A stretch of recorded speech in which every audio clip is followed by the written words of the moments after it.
Dr. Jethro, aka Lee Grove, doing the George Carlin series, reincarnating George Carlin. Thank you. I appreciate it. I appreciate that as I sip on this water. Good to have a little sip of this water. Assume it's still safe to drink in New York, huh? Actually, I gotta be fair with you. I'm only setting you up a little bit. It's not a trick question, but it's just a setup because I don't really care about the water, to tell the truth. I just love to hear the answer to that question. I ask that question everywhere I go. Everywhere I go, I say, how's the water? Oh, haven't gotten a positive response yet. Not one. Last year, I was in 40 states, 100 cities. Now, one audience was able to say to me, yes, I enjoy some of our fine local water. It is pure and it is good. Of course, I know a lot of people don't talk that way anymore, but nobody trusts the local water supply. Nobody. And that amuses me. I like that. I admit that I'm a bit perverted, but it amuses me that no one can really trust the water anymore. And the thing that I like about it the most is it means the system is beginning to collapse. And everything is slowly breaking down. Now, I enjoy chaos and disorder, not just because they help me professionally, all kinds of routines come out of that, but they're also my hobby. You see, I am an entropy fan, and I have a degree in physics, and so I understand what entropy is. It's the breakdown, it's the decrease of order. Now, order happened accidentally over zillions of years, and now we're breaking it down, and humans are really good at that. Now, when I first heard of entropy in high school science, I was attracted to it immediately. Oh, that makes sense. Yeah, it seems like everybody's fucking some shit up. They're breaking it all down. When they told me that in nature, all systems are breaking down, I thought, oh, what a good thing. What a good thing. Perhaps I can make some small contribution in this area myself. And of course, it's not just in nature in this country, but the whole social structure just beginning to collapse. You watch just beginning now to come apart at the edges and the seams. And the thing I like about that is it means it makes the news on television more interesting. Makes the television news, I use that term loosely, news. We all know there's no news anymore. It's all propaganda from the left or the right or the other insane factions. Okay. But we all try to watch what we think is the news. And it's kind of fun, you know. You got to interpret it. And so I watch television news for one thing now. And remember, I'm using that term news loosely. It's a mechanism of manipulation, at least. Okay, but I watch it for one thing and one thing only: entertainment. You know, you can go about your day and unfortunately all your friends are serious, trying to make a living, trying to be important, and nobody's got a sense of humor really, you know, when you're trying to be important and making a living. And some people take themselves way too seriously, and that's that's when the comedy begins. Oh, look at that moron. But all I want from news is entertainment. You know my favorite thing on television? Bad news. I like bad news. Disasters and accidents and catastrophes.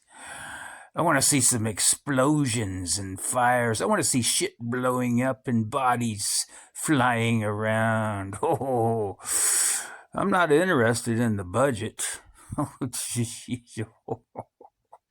I don't care about tax negotiation. I don't want to know what country the fucking Pope is in. Who cares, with some kind of, oh yeah, that's a whole nother level of make-believe right there. But you show me a hospital that's on fire and people on crutches are jumping off the roof, and I'm a happy guy. I'm a happy guy. I'm a happy guy. I want to see a paint factory blowing up. I want to see an oil refinery. I want to see a tornado hit a church on Sunday. Watch the parishioners fly off in a big swirl into the air with the pews. I want to see people. I want to know that there's some guy running through the Kmart with an automatic weapon firing at clerks. I want to see thousands of people in the street killing policemen. Oh, yeah, that's another good one, right? That's what we should all be hoping for. Yeah. I want to hear about a nuclear meltdown. Talk about overblown. You know how many people die each day due to eating the wrong food? And then we get all the history of nuclear meltdown deaths don't compare to one day of eating the wrong food. I want to know the stock market dropped 2000, that was an old figure. Now that we're up in, in the strato stock market sphere, you would have to drop 20,000 in one day to, get anybody's attention. I want to see people under pressure, sirens, flames, smoke, bodies, graves being filled. Well, you got to dig them first, got to dig the graves, then you fill them up, and then you put the dirt back in. Parents weeping, exciting shit. My kind of TV. Oh, I just want some entertainment. That's just the kind of guy I am. It's the kind of guy I am. You know what I love the most? When big chunks of concrete and fiery wood are falling out of the sky and people are running around trying to get out of the way. What do they call that in the Bible? I forget the name of that. It's not Armageddon. It's, there's another name, but I haven't read the Bible for about 30 years. I read it once and I thought, well, this is a bunch of shit. So I haven't read it again, but they got a special name for that. Exciting shit. That's why I watch auto racing. It's the only reason I watch auto racing. I'm waiting for some accidents, man. I want to see some cars on fire. I don't care about a bunch of redneck jack-offs driving 500 miles in a circle. 500 miles in a circle. Children can do that, for Christ's sakes. Doesn't impress me. I want to see some schmuck with his hair on fire running around, punching his own head, trying to put it out. Man on fire, hitting himself in the head, trying to put the fire out. Well, his hair's all going to burn up, and then it's going to work into his scalp, and, they probably shouldn't have been doing that anyway. I want to see the pits exploded. Yeah, I want to see a car doing a 200-mile-per-hour cartwheel. I have. I have a neighbor who did that. Hey, where else? Where else besides auto racing am I going to get to see a 23-car collision and not be the son of a bitch? And if a car flies out of control, lands in the stand, and kills 50 spectators, fine. Fuck. I'm in. Serves them right. They paid to get in. Let them take their chances with everybody else. Just means more fun for me. Oh, look at that. Oh, 50 of them. Got 50, maybe 52. More fun for me. Hey, at least I admit it. At least I admit it. Most people won't admit to those feelings. Most people see something like that on television, they'll say, oh, isn't that awful? Oh, isn't that too bad? Pshaw, lying asshole, lying assholes. You love it, and you know it. Explosions are fun. And hey, the closer the explosion is to your home, the more fun it is. Did you ever notice that? Sometimes you have the TV on and you're working around the house, mowing the lawn, clipping some hedges, something like that. Some guy comes on television and says, 6,000 people were killed in an explosion today. And you say, where? He says, in Pakistan. You say, oh, fuck Pakistan. Too far away to have any fun. But if he says it happened in your hometown, you'll say, oh, hot shit. Come on, Dave. Let's go look at the bodies. We can drive down there this afternoon, after we get out of the bar. Let's go look at the bodies. I love bad news.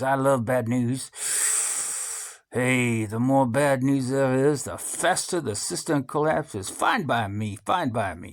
Don't bother my ass none. I'm glad the water sucks. I'm glad we're all getting cancer from the water we drink. They tell you have to buy a special filter so you don't get the cancer. Yeah. How do you know those filters aren't full of cancer? You know what I do about it? I drink the water. Well, I've had cancer twice, so there may be an argument there, but I'm still alive, 63, not bad. Unless I drink the water, unless it really smells. If it really smells a lot like sulfur, then I might buy Diet Coke. I like Diet Coke. I know they say it causes cancer, but, better than drinking water that smells like sulfur. And there's some nuclear energy outflow somewhere. There's got a leak, poisoning your water source. But if you got a soda loaded with chemical additives, that's probably better. I like Diet Coke. I like a lot of chemical additives in the things I eat and drink. And that's why I'm still alive. You see, I have built up my immunity system by taking on the worst chemicals on the planet. I was a chemistry major at one time. I do have physics and math degrees and philosophy degrees, and I have a minor in chemistry. So I know exactly which chemicals to take on to try to build up your immunity system. Yes, I am not one of those people who's worried about everything. You got people like this around you. Oh, everything's so scary. Oh, you got to park this way. You got to brush your teeth this way. Oh, you got to do that. You got to do this. Yeah, well, country's full of them now. People walking around all day long, every minute of the day, worried about everything. Worried about the air, worried about the water, worried about the soil, worried about insecticides, pesticides, food additives, carcinogens, worried about radon gas, worried about asbestos, worried about saving the endangered species. Let me tell you about endangered species, all right? I'm a swimmer. I've been out there with some of the endangered species. I've swam across the oceans just like the whales. Now, saving endangered species is just one more arrogant attempt by humans to control nature. It's arrogant meddling. It's what got us into trouble in the first place. Doesn't anybody understand that? Interfering with nature. Over 90%, way over 90% of all the species. Now, as a mathematician, I have to up the ante here. 99.999999999 almost goes on to infinity. Almost every species that has ever lived is dead. All dead. Okay?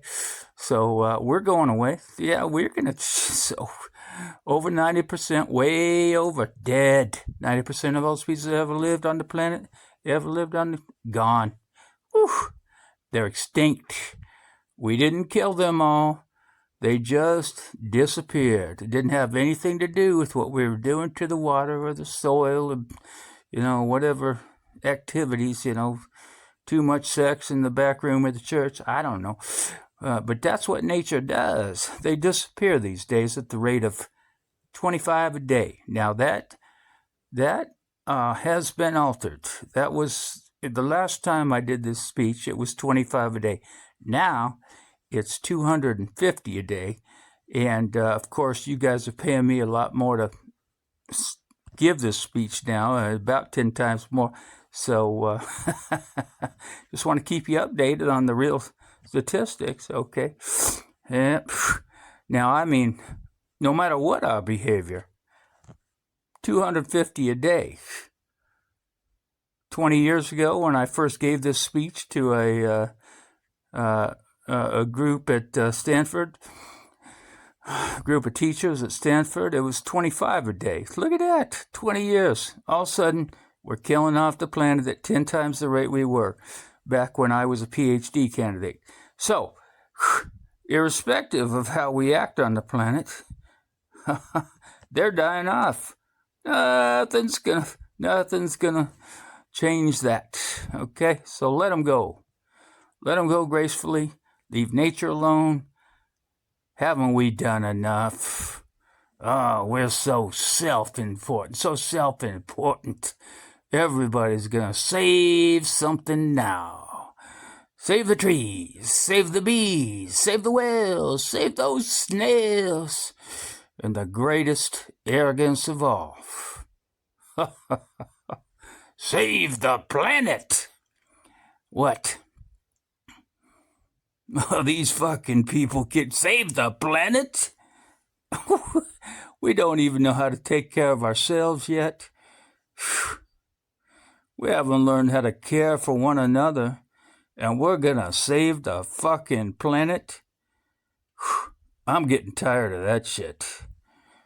And that's why I keep giving these speeches year after year, and I keep getting paid more for it every time, and now I'm getting rich off of it. And so I go out into the world and I pretend to be a poor man and live amongst the other people. But I'm getting tired of that shit. I'm tired of fucking Earth Day. I'm tired of these self-righteous environmentalists, these white bourgeois liberals. They think they can buy an EV, and the only thing wrong with this country is there aren't enough bicycle paths. Well, people trying to make the world safe for their Volvos, besides environments, don't give a shit about the planet. They don't care about the planet. Not in the abstract, they don't. You know what they're interested in? A clean place to live.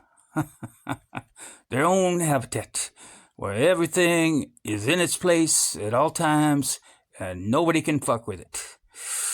Gotta be able to expect everything to be the same all the time. No changes. Small mind world. Well, they're worried that someday in the future they might be personally inconvenienced. Narrow, unenlightened, self-interest doesn't impress me. It's a nuisance. And if we were gonna extinct anybody, it should be them. Besides, there's nothing wrong with the planet. Nothing wrong at all with the planet. The planet is fine. The people are fucked. Difference? The planet is fine. Compared to the people, the planet is doing great. Been here 4.5 billion years. Do you ever even think about the arithmetic? The planet has been here 4.5 billion years. We've been here about, I don't know, 100,000. They say 200,000. Probably a lot more than that, actually. And we've only been engaged in a heavy industry for 200 years. 200 years versus 4.5 billion. Now, you have to have a math degree, I guess, to understand how insignificant 200 is in the context of 4.5 billion. And yet we humans think we're so fucking important. Oh, we have the conceit to think that somehow we're a threat to the planet. Oh, that somehow we're going to put in jeopardy, this beautiful little blue ball floating in space. Oh, yeah, around the sun. Well, the planet has been through a lot worse than us. Been through all kinds of things worse than, we're getting pretty bad now. We get some, small people can cause big problems. But if you think about earthquakes, volcanoes, plate tectonics, continental drift, solar flares, sunspots, magnetic storms, the magnetic reversal of the poles, which is happening right now. We're 18 degrees off true north right now. And they say it flips somewhere around 20, so that's going to mess up all the, the location systems that make all the planes stay in the sky. So we'll see what happens there. Hundreds of thousands of years of bombardment by comets and asteroids and meteors, worldwide floods, tidal waves, worldwide fires, erosion, cosmic rays occurring across the ages, and we think some plastic bags and aluminum cans are gonna fuck up the planet.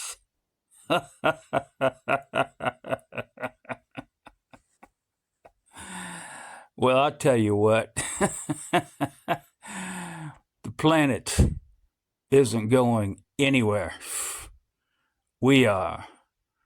All of us paranoid stiffs that think we're so important and we got the answer to everything. We know how everything should work all the time. Well, we're going away. Pack your shit, folks. We're going away, and we won't leave much of a trace either. Thank God for that. How's that for irony? Maybe we'll leave a little styrofoam. Maybe. Styrofoam. But the planet will be here. We'll be long gone. Just another failed mutation. Just another closed and biological mistake in the evolutionary cul-de-sac. The planet will shake us off like a bad case of fleas, a surface nuisance. You want to know how the planet's doing? Ask those people in Pompeii who are frozen into position from the volcanic ash how they're doing. Want to know how the planet's all right? Ask the people in Mexico City or Armenia or 100 other places buried under thousands of tons of earthquake rubble if they feel like they're a threat to the planet this week. How about those people in Kilauea? Running from lava. Now, whoever thought when you built your house you're going to be running from lava? How about those people in Kilauea who built their homes right next to an active volcano? You talk about complacence. You talk about, willful ignorance. Oh, well, there's an active volcano there and we'd see it, but, I want to build a home right here. And then they wonder why they have lava in the living room. Well, this planet will be here for a long, long, long time after we're gone, and it will heal itself. It will cleanse itself of all the self-righteous morons that have brought horrible things to this planet. It's a self-correcting system.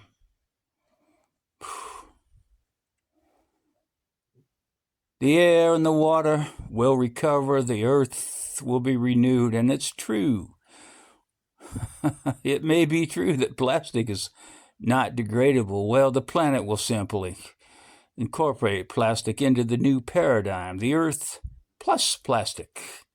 So maybe some new structures, I don't know. But the earth doesn't share our prejudice towards plastic. Plastic came out of the earth. The earth probably sees plastic as just another one of its children. Could be the only reason the earth allowed us to be spawned from it in the first place. It wanted plastic. Didn't know how to make it, needed us. So we were brought into existence to create plastic because the earth wants plastic. Could be the answer to our age-old philosophical question. Why are we here? Plastic, assholes. So the plastic is here. Our job is done. We can be phased out now. I think that's really started already, don't you? I mean, to be fair, the planet probably sees us as a mild threat, something to be dealt with, but, it's not like it's preoccupied, yeah, we got this human thing going on over here. It's kind of an annoyance. We'll deal with that when we have to.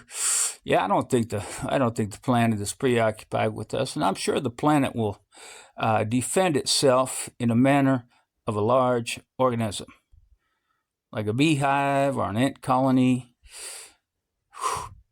Can muster a defense. I'm sure the planet will think of something. What would you do if you were the planet trying to defend yourself against this pesky, troublesome species known as the human race? Well, let's see. What might... Viruses. There we go, viruses. Oh, just recently we got a new one. Yep, have scared the hell out of everybody. They all stayed inside for a couple of years. Almost killed them off, almost starved them to death. But, planet's going to have to try a little harder. We'll get some new viruses. Viruses might be good. They seem vulnerable, these humans. They seem vulnerable, and viruses are tricky, always mutating and forming new strains whenever a vaccine is developed. Perhaps the first virus could be the one that compromises the human immune system. Oh, remember that one? Oh, took them a while to work that one out. Yeah, HIV, human immuno... Yeah, you got it. Perhaps a human immunodeficiency virus making them vulnerable to all sorts of others. You can die of a cold or the flu or something else, if you catch the HIV. Oh... I think the planet is fighting back. I think the absurdity of these self-important humans that think they know the way things should work and where every salt shaker should be placed. I think the planet is sick of that. And maybe we're going to have a better place to live. Well, those of us who survive, which will be none of us, actually. But that's a poetic note. And it's a start, and I can dream.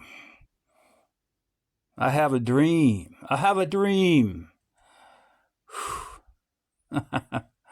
How many people know that Martin Luther King Jr. did not have that phrase, that sentence in his original speech? He impromptu made it up on the spot. I have a dream.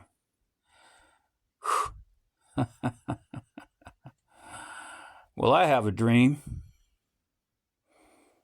And I don't worry about the little things. Bees, trees, whales, snails. I think we're part of a greater wisdom that we won't ever understand. A higher order. Call it what you want. You know what I call it? The big electron. Which is kind of ironic for a guy with a physics degree. Electrons come in one size, but when you think about the interactions of the planet, it's just one gigantic electrical interaction, magno-electrical. Anyway,